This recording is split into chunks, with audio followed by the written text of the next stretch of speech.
So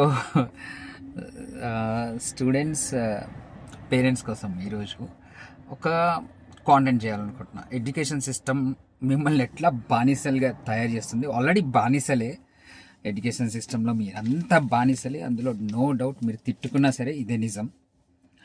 ఒకప్పుడు వేరే కథ, ఇప్పుడు వేరే కథ. అంటే మా టైంలో ఒక 20 ఇయర్స్ క్రితం, 25 ఇయర్స్ క్రితం ఎడ్యుకేషన్కి ఉన్న విలువ ఇప్పుడు ఎడ్యుకేషన్కి లేదు. ఎందుకంటే మంది ఎక్కువైతే మజ్జిగ పలచన అవుతుంది అంటారు కదా. అట్లా చాలామంది చదువుకోవడం వల్ల, చాలామంది ఆస్పిరెంట్స్ ఉండడం వల్ల, అండ్ జాబ్స్ లిమిటెడ్గా ఉండడం వల్ల, ఎంప్లాయ్మెంట్ ఆపర్చునిటీస్ లిమిటెడ్ ఉండడం వల్ల ఇదొక లైక్ అంటే ఒక 4 యాపిల్స్ ఉన్నాయి, దానికి 400 మంది ఎగబడుతున్నారు. యాపిల్స్ ఇచ్చేవాడికి ఈ 400 మంది బానిసలు అవుతారు కదా. సింపుల్. అట్లా తయారైపోయింది సిస్టమ్, సమాజం. నేను ఈ కాంటెంట్ అంటే ఈ విషయాన్ని నేను ఎట్లా మీకు అర్థమయ్యేటట్టు చెప్పాలనో నాకు కొంచెం ఆలోచిస్తున్నాను నేను. బట్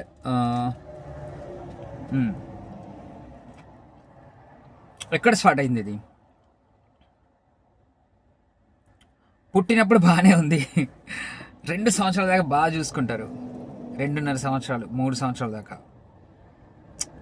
పాపం 3rd ఇయర్ వచ్చిందంటే, 3 నిండినాయి అంటే, నాకు తెలిసి 3 కాదు అసలు 2 సంవత్సరాలు నిండినాయి అంటే వాడు కాస్త నడుస్తున్నాడు, ఆ పాప నడుస్తుంది, లేకపోతే బాబు నడుస్తున్నాడు అని అంటే పాపం.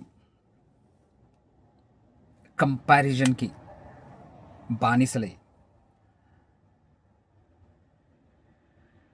సమాజాన్ని ఫాలో అవ్వడానికి బానిసలై, ఈ సోకాల్డ్ ఎడ్యుకేషన్ సిస్టమ్ని నడిపిస్తున్న ఈ బిజినెస్ కార్పొరేట్ ఎడ్యుకేషన్ సిస్టమ్ ఏదైతే ఉందో వాళ్ళ అల్గారిథంకి లోబడి పేరెంట్స్ పిల్లల్ని నర్సరీకో ప్లే స్కూల్కో పంపించేస్తారు. అక్కడ నుండి స్టార్ట్ అవుతుంది ఇంకా బానిస బతుకులు. అరే 2.5 సంవత్సరాలకి, 3 సంవత్సరాలకి చిన్న పిల్లలు ఏం కోరుకుంటారు? అమ్మ దగ్గర ఉండాలి, నాన్న దగ్గర ఉండాలి, కాస్త మంచి తినాలి, ఆకలి వేసినప్పుడు తినాలి, లేకపోతే ఆడుకోవాలి, అలసట వచ్చినప్పుడు పడుకోవాలి. వాడి ఆకలి లేదు, అలసట లేదు, ఆటలు లేవు. వాడిని తీసుకెళ్ళి నర్సరీలో పెట్టి ఏ బి సి డి అని చదవదబ్బుతారు కదా. తెలీదా? పిల్లలు ఏడుస్తారు కదా, ఫస్ట్ డే వెళ్ళినప్పుడు ఏడుస్తూనే ఉంటారు, సెకండ్ డే ఏడుస్తూనే ఉంటారు, చాలా రోజులు ఏడుస్తారు, ఒక 6 months దాకా ఏడుస్తూనే ఉంటారు. ఆ తర్వాత ఇంకా వాళ్ళు అంటే వాళ్ళకంత బలం లేదు. వ్యతిరేకించి ఇప్పుడు ఒక డిగ్రీలో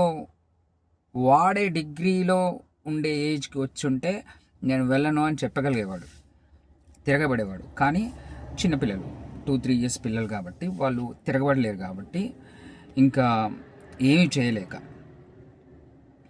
స్కూల్ పోతారు, భరిస్తారు.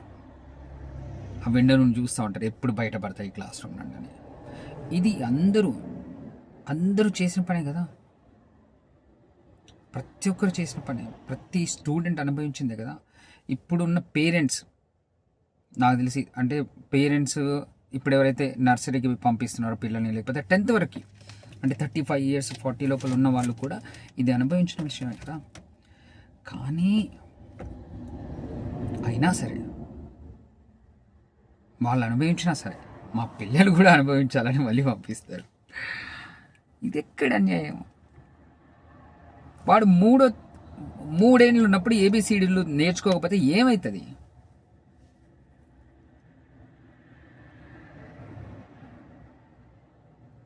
లేదు, మా పిల్లాడు ఏమన్నా వెనకబడిపోతాడేమో ఈ కాంపిటీషన్లో. వీడిని ఇప్పుడు పంపించకపోతే మళ్ళీ వాడికి జాబ్స్ వచ్చే అవకాశాలు తగ్గిపోతాయేమో, ఏదో ఒక భయం. అది కూడా క్లారిటీ లేదు, ఆ భయానికి కూడా క్లారిటీ ఉండదు. బానిసత్వానికి మాత్రం సూపర్ క్లారిటీ ఉంటుంది మనకి. ఎందుకంటే దాదాపు 250 సంవత్సరాలు బానిస బతుకులు బతికిన జీన్స్ మనలో నడుస్తున్నాయి కదా, రన్ అవుతున్నాయి కదా. వాళ్ళని ఏమనాలి? బ్రిటిషర్స్ అద్భుతమైన ఎడ్యుకేషన్ సిస్టమ్ మన గురుకులాలు ఉండే వాటిని సర్వనాశనం చేసి వీటిని జొప్పించి వాళ్ళ ఫ్యాక్టరీలో కార్మికులుగా పనిచేయడానికి మనకు ఒక దరిద్రపు ఎడ్యుకేషన్ సిస్టమ్ని లాంచ్ చేసి అలవాటు చేసి పోయిండ్రు కదా. అది అలవాటు అయిపోయింది, ఇంకా మన జీన్స్లో రన్ అవుతానే ఉంది అది.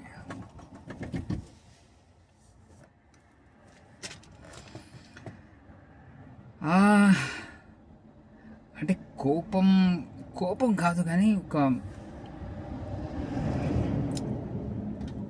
ఆవేదన వస్తుంది చాలా ఆవేదన వస్తుంది నాకు. బికాజ్ ఎందుకు ఆవేదన వస్తుంది అంటే, సరే ఇంత బానిస బతుకులు, ఇంత బానిసత్వంతో చదువులు చదివినా కానీ ఎంబీఏలు చేసి, ఈరోజే నేను చూశాను ఒక ఆవిడ వాళ్ళ అబ్బాయికి జాబ్ వచ్చిందనేసి శాలరీ స్లిప్ చూపిస్తుంది నాకు. ఎంబీఏ కంప్లీటెడ్, శాలరీ ఎంత తెలుసా? 20,000. ఏం బిగడని చదువుకోవడం మరి. 20 సంవత్సరాలు కష్టపడి చదివితే, లక్షలు పోసి కష్టపడి చదివిస్తే వాడికి వచ్చే జీతం 20,000. అవసరమా? ఓ మేస్త్రి పని చేసేటోడికి రోజుకి 1,200 రూపాయలు కూలీ. వీడికంటే ఎక్కువ సంపాదిస్తున్నాడు కదా, ఏం క్వాలిఫికేషన్ లేకుండా, చదువుకోకుండా.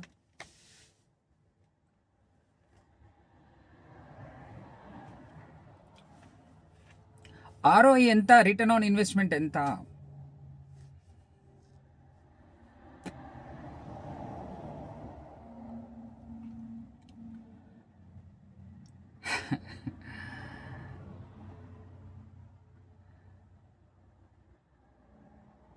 ఇంకో విచిత్రం చెప్పనా నేను, ఈ సోకాల్డ్ ఎడ్యుకేషనల్ ఇన్స్టిట్యూషన్స్, చాలా పెద్ద పెద్ద ఎడ్యుకేషనల్ ఇన్స్టిట్యూషన్స్ రన్ చేసే వాళ్ళంతా ఎవరున్నారు? మోస్ట్లీ పొలిటీషియన్స్ ఉంటారు. నేను స్టాటిస్టిక్స్ ఇవ్వలేను, నేను రీసెంట్గా చేశాను. మ్యాక్సిమం పొలిటీషియన్సే ఉన్నారు. స్కూల్స్ రన్ చేసేవాళ్ళు, కాలేజెస్ రన్ చేసేవాళ్ళు, పెద్ద పెద్ద ఇన్స్టిట్యూషన్స్, యూనివర్సిటీస్ రన్ చేసే వాళ్ళంతా పొలిటీషియన్సే ఉన్నారు, చదువుకున్న వాళ్ళు కాదు. వాళ్ళ చేతిలో వాళ్ళ వ్యాపారానికి కీలు బొమ్మలుగా పేరెంట్స్, స్టూడెంట్స్, టీచర్స్, ఎవ్రీవన్.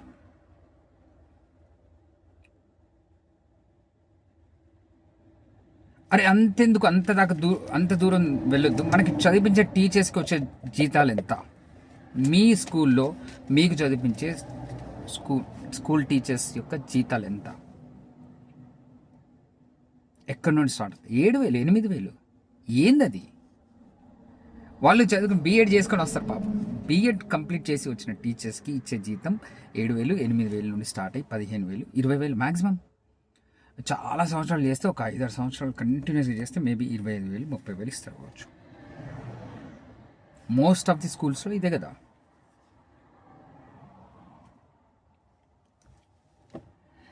మీకు చదివించే టీచర్సే సక్సెస్ కానప్పుడు వాళ్ళు చదివించే చదువుతోటి మీరు ఎట్లా సక్సెస్ అవుతారు? సరే, బేసిక్గా అసలు ఎందుకు చదువుకుంటాం మనం? ఏం చెప్పి చదివిస్తున్నారు మనల్ని? ఫస్ట్ అయితే ఏం చెప్పి చదివించరు. 3 ఇయర్స్కి మనకి ఏం చెప్పినా ఏం అర్థమవుతుంది? పొమ్మంటారు బలవంతంగా, కథం. ఏడిస్తే ఒక చాక్లెట్ ఇస్తారు, లేకపోతే అట్లా ఆయమ్మలకి వదిలేసి ఇల్లు మీకు కనిపించకుండా పారిపోతారు. అఫ్కోర్స్ నేను కూడా చేసాను, అంటే నేనంటే మా వైఫ్ కూడా చేసింది. వి ఫాలో అవుట్, ఎందుకంటే ఈ సిస్టంలో ఉన్నాం, ఈ సమాజంలో ఉన్నాం. వి డోంట్ నో అదర్, ఇంకా రెమెడీ లేదు కాబట్టి ఫాలో అవుతున్నాం. కానీ కొంచెం ఊహ తెలిసిన తర్వాత ఏం చెప్తారు? పిల్లలు అడగడం మొదలు పెడితే కనుక ఏం చెప్తారు? పెద్దవాళ్ళు కానీ, సరే పేరెంట్స్ కానీ, ఇంకొకరు కానీ ఎందుకు చదువుకుంటున్నావురా, ఎందుకు స్కూల్కి పోవాలరా అని అడిగితే ఏం చెప్తారు? చదువుకుంటే నీ బతుకు బాగుపడుతుంది, బాగుంటావు నీ లైఫ్లో అని చెప్తారు. అవునా?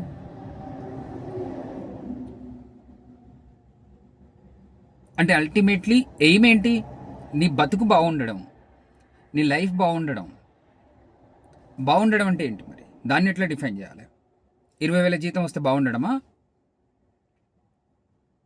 20 సంవత్సరాలు కష్టపడితే ఎవడన్నా నిజంగా ఒక్క కూలి ఓడైనా సరే 20 సంవత్సరాలు 8 గంటలు కష్టపడితే వాడు ఎంత డబ్బులు వెనకేసుకోవచ్చు? రోజుకి 1,000 రూపాయలు సంపాదించినా కూలీ చేసుకొని 20 సంవత్సరాలు కష్టపడితే ఎంత డబ్బులు వెనక్కి వేసుకోవచ్చు.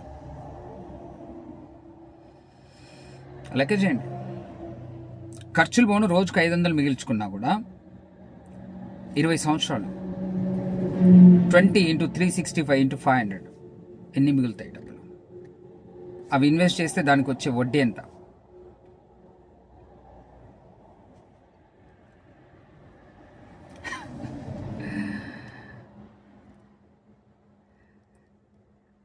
బాగుంటుంది, లైఫ్ బాగుంటుంది అనే హోప్ తోటి మనకి అబద్ధాలు చెప్పి మనల్ని స్కూల్లో వేస్తున్నారు. ఎందుకంటే వీళ్ళకి ఇంకో మార్గం తెలియదు కాబట్టి. నిజంగానే తెలియదు. వాళ్ళు కూడా అమాయకులే. వాళ్ళు కూడా ఈ ట్రాప్లో ఉన్నారు. పేరెంట్స్ కూడా అదే ట్రాప్లో ఉన్నారు. టీచర్స్ కూడా అదే ట్రాప్లో ఉన్నారు. మొత్తం సమాజం అదే ట్రాప్లో ఉన్నది. నడిపిస్తున్నది, లాభపడుతున్నది ఒక్కరే. స్కూల్స్ రన్ చేస్తున్న స్కూల్స్, కాలేజెస్, ఇన్స్టిట్యూషన్స్ని నడిపిస్తున్న వ్యాపారస్తులు. ఇదొక పెద్ద వ్యాపారం, అందులో డౌట్ లేదు. 20,000 కోట్ల వ్యాపారం ఎవ్రీ ఇయర్ జరుగుతుంది ఇండియాలో. నీ భయాలని, నిన్ను ఎంత భయపెట్టగలిగితే అంత భయపెట్టి నిన్ను క్యాష్ చేసుకుంటున్నారు.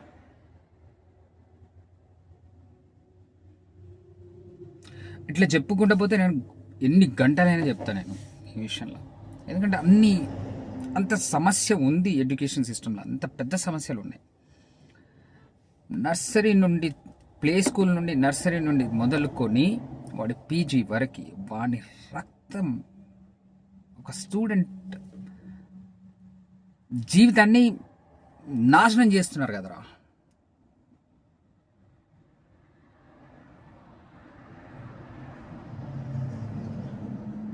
సరే పిండుకున్నారు, డబ్బులు పిండుకున్నారు, వ్యాపారం చేసిండ్రు. వాళ్ళకి మంచి లైఫ్ ఎక్కడ ఇచ్చిండ్రు?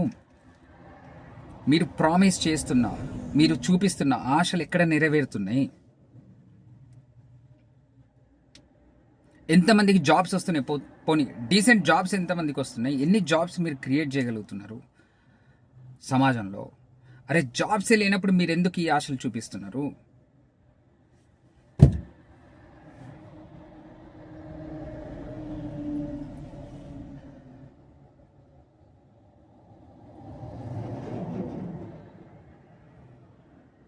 ఎవరిని బ్లేమ్ చేయాలా?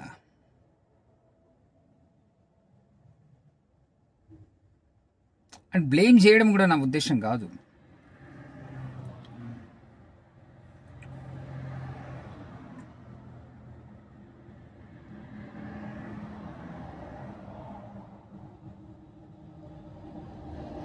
నా ఉద్దేశం అవేర్నెస్ క్రియేట్ చేయడం.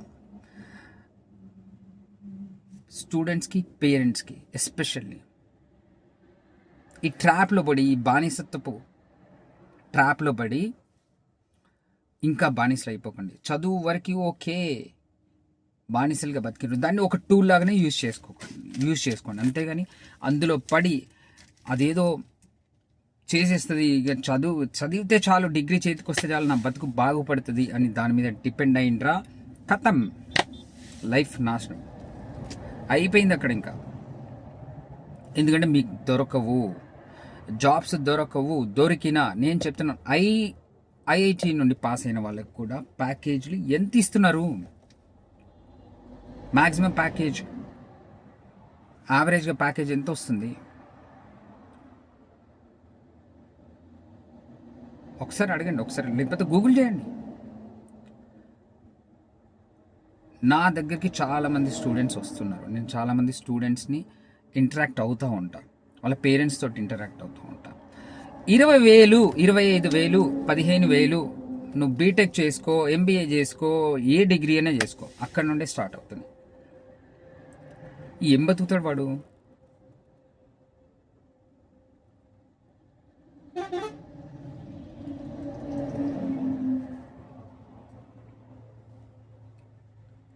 వాడి బుక్స్కి, వాడి యూనిఫామ్స్కి టెక్స్ట్ బుక్స్ సరిపోవు మళ్ళీ స్కూల్స్లో.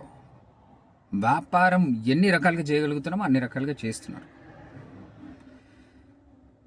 అసలు ఇప్పుడు చదివించే సిలబస్ అవుట్డేటెడ్ సిలబస్, 20 సంవత్సరాలు 30 సంవత్సరాల క్రితం తయారు చేసిన సిలబస్నే ఇంకా చదివిస్తున్నారు. అది ఏమాత్రం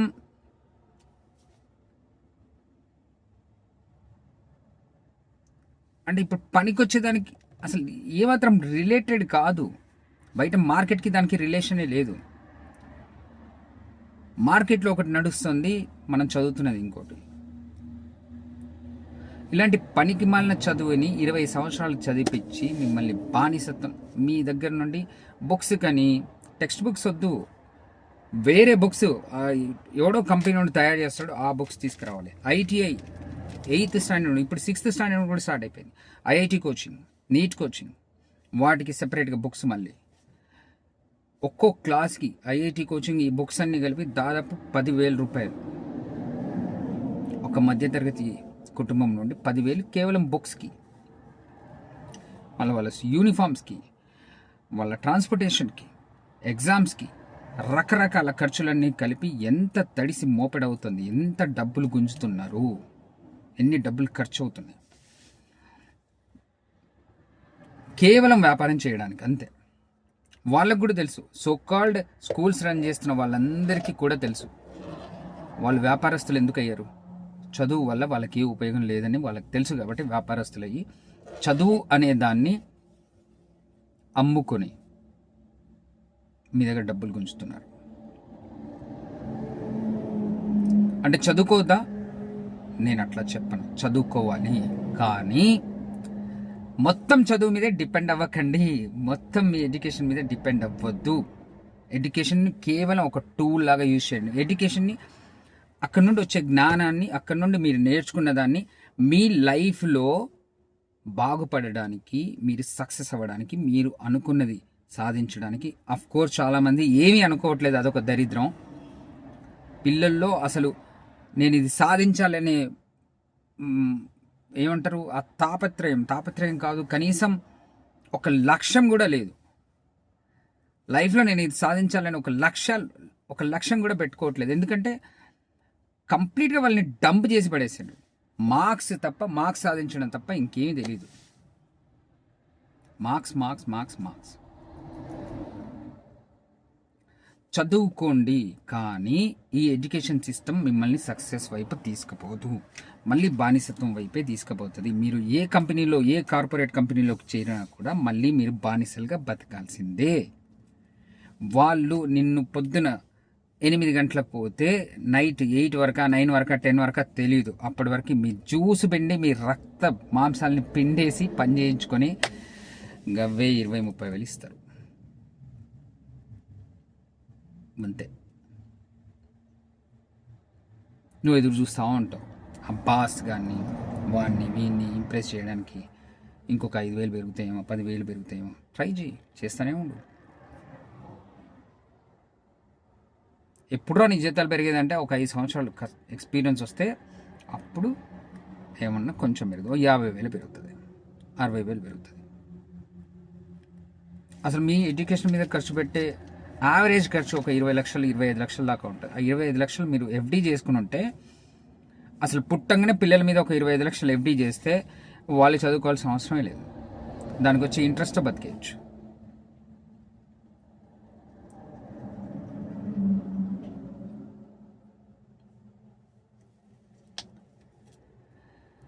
ఆవేశంగా చెప్పినా, ఆలోచించి చెప్పినా ట్రూతే.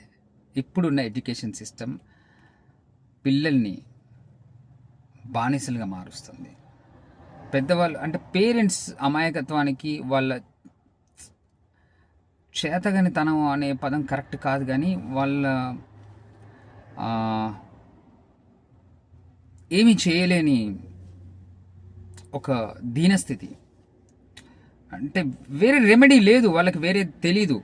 ఎడ్యుకేషన్ సిస్టమ్ని నమ్ముకుంటే ఓకే, కనీసం ఏదో ఒక జాబ్ వస్తుంది, బతుకుతారు, డబ్బులు దొరుకుతాయి, అంతవరకే ఆలోచిస్తున్నాడు.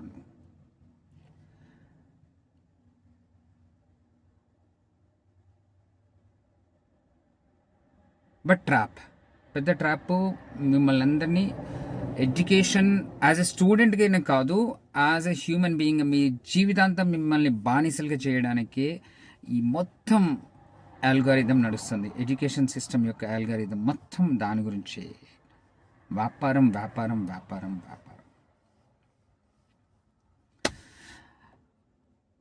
ప్రూఫ్ ఏంటంటే చాలామంది చెప్పొచ్చు చదువుకుంటే ఇగో ఇట్లా జాబ్స్ వస్తాయి, ఇట్లా అవుతుంది, అట్లా అవుతుంది. ఎంతమంది చదువుకున్న టాప్ 100 రిచెస్ట్ పీపుల్ని తీసుకుంటే వాళ్ళల్లో బాగా చదువుకున్న వాళ్ళు 30% కూడా లేరు. 70% ఫార్మల్ ఎడ్యుకేషన్ లేని వాళ్ళే top 100 richest people in the world. ఇది ప్రూఫ్ కాదా? అరే చదువు మీకేమి ఇవ్వదు, జస్ట్ బేసిక్ నాలెడ్జ్ ఇస్తుంది. ఇంగ్లీష్ చదవడం, కొంచెం అనలిటికల్ థింకింగ్, కొంచెం లాజికల్ థింకింగ్, ఇవి ఏర్పడతాయి. మెమొరైజ్ చేయడం, ఇవి ఏర్పడతాయి, అంతే. ప్రాక్టికల్ స్కిల్స్ ఎక్కడున్నాయి? లేవు. మార్కెట్కి పనికొచ్చే స్కిల్స్ ఎక్కడున్నాయి? లేవు. అందుకే రిజెక్షన్స్ కూడా అంతే వస్తున్నాయి కదా. క్యాంపస్ సెలెక్షన్స్లో ఎంతమంది రిజెక్ట్ అవుతున్నారు. సో అల్టిమేట్లీ ఇది చెప్పుకుంటా పోతే నా లైఫ్ అంతా చెప్తూనే ఉంటాయి కానీ అంత ఉన్నది మ్యాటరు. ఒక్కొక్క స్టేజ్లో ఒక్కొక్క ఇది. ఇప్పుడు నేను చదువుకున్నప్పుడు నేను చాలా అంటే పేదరికం నుండి వచ్చిన. లైక్ మా డాడీ రిక్షా దొక్కేటోడు. ఈరోజు సంపాదిస్తే ఈరోజు ఒక 50 రూపాయలు తీసుకొస్తే అవే రేపు బియ్యం, పప్పు, ఉప్పు, ఎవ్రీథింగ్ వాటితోటే గడిచేది మాకు. అలాంటి పరిస్థితుల్లో నాకు అప్పుడు ఎడ్యుకేషన్ పనికొచ్చింది. నేను 10th వరకు బాగా చదువుకున్నా అంటే నాకు తెలియదు ఎందుకు సడన్గా నేను 6th వరకు బాగా చదువుకోలేదు. తర్వాత సడన్గా నాకు ఎడ్యుకేషన్ మీద ఇంట్రెస్ట్ పుట్టింది. చదువుకున్న బాగా, 10th మంచిగా చేసుకున్నా, డిప్లొమా కూడా మంచిగా చదివిన. ఎయిమ్ ఉండే ఒకటే, నేను చాలా పేదరికంలో ఉన్నా కదా, కొంచెం అప్లిఫ్ట్ చేయాలి మా ఫ్యామిలీని, ఈ పరిస్థితి నుండి కొంచెం బయటికి రావాలి అని ఒక స్ట్రాంగ్ డిజైర్ ఉండే కాబట్టి నేను జాబ్ సంపాదించిన. అది నాకు ఆ ఫ్యామిలీని అంటే పూర్ స్టేటస్ నుండి ఒక మిడిల్ క్లాస్ లెవెల్కి తీసుకురావడానికి పనికొచ్చింది. ఇప్పుడున్న చదువులు మిడిల్ క్లాస్ పీపుల్ని పూర్ స్టేటస్కి తీసుకురావడానికి పనికొస్తున్నాయి. This is the truth. ఎందుకంటే మనం గవర్నమెంట్ స్కూళ్ళలో చదివాం కదా, నామోషి కదా. మిడిల్ క్లాస్ పీపుల్ని పూరెస్ట్ స్టేటస్కి తీసుకెళ్ళడానికి ఇప్పుడున్న ఎడ్యుకేషన్ సిస్టమ్ బాగా పనికొస్తుంది.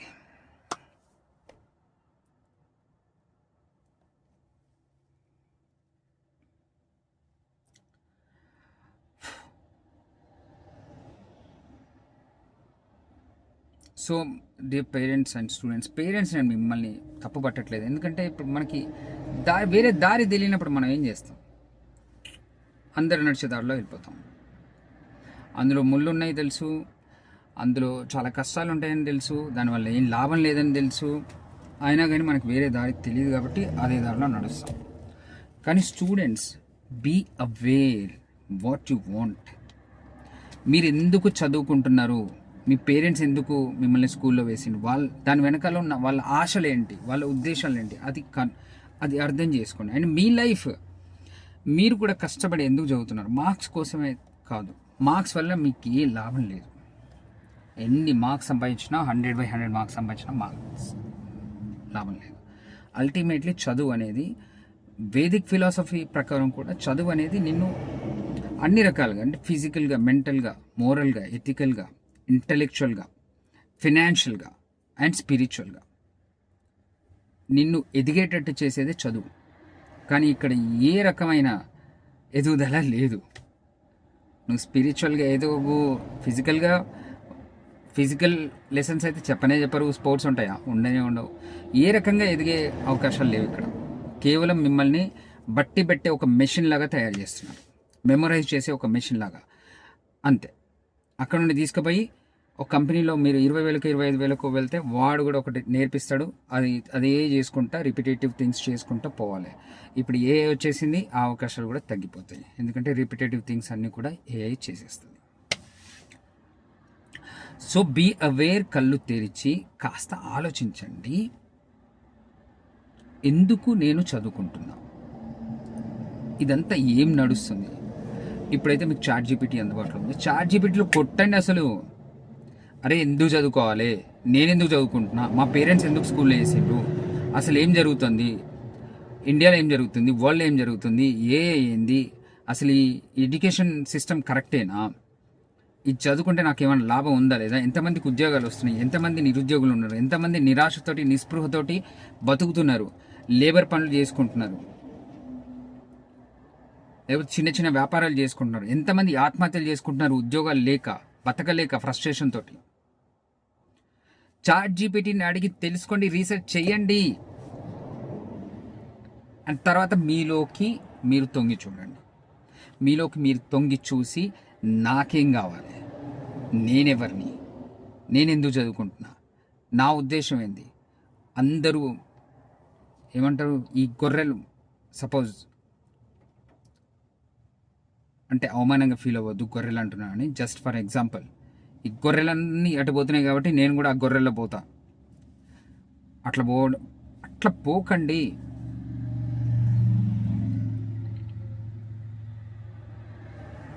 ఇంట్రోస్పెక్ట్ చేయి, నీకేం కావాలనుకో. నువ్వు అంటే ఎదుగుతున్న క్రమంలో మనకి చాలా ఇప్పుడు లైక్ ఒక ఏ వ్యక్తి అయినా, ఏ బాబైనా ఏ పాప అయినా,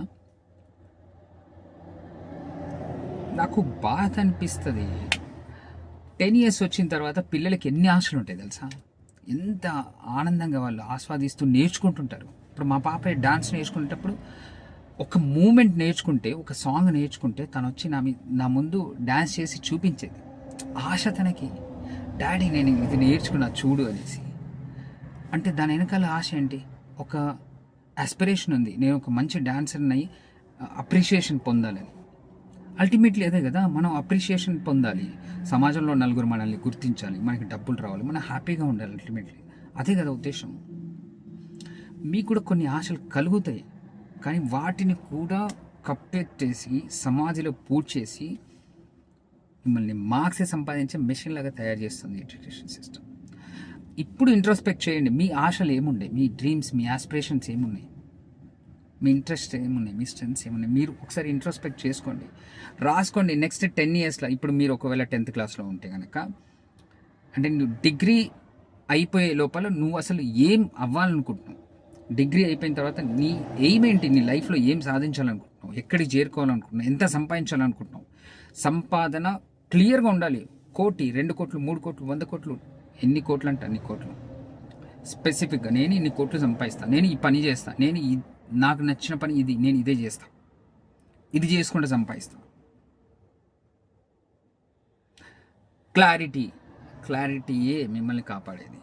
ఈ క్లారిటీ వస్తే నెక్స్ట్ 50% పని అయిపోయినట్టే. అప్పుడు మీకు ఈ ట్రాప్ అంతా కనిపిస్తూ ఉంటుంది, ఇట్లా మీ ముందున్న మబ్బులన్నీ ఇట్లా తేలిపోతాయి. సో ప్లీజ్ ఎడ్యుకేషన్ సిస్టమ్కి బానిసలు అవ్వకండి, ఆ తర్వాత కార్పొరేట్ సిస్టమ్కి బానిసలు అవ్వకండి. మీకంటూ ఒక లైఫ్ని, మీకంటూ ఉన్న ఒక ఫ్రీడమ్ని, మీకంటూ ఒక ఫైనాన్షియల్ ఫ్రీడమ్ని, టైం ఫ్రీడమ్ని సంపాదించండి. లైఫ్ అనేది అల్టిమేట్లీ ఆనందంగా, జాయ్ఫుల్గా, ఫుల్ఫిల్గా, ఫ్రీగా బతకడానికి, బానిసలుగా బతకడానికి కాదు.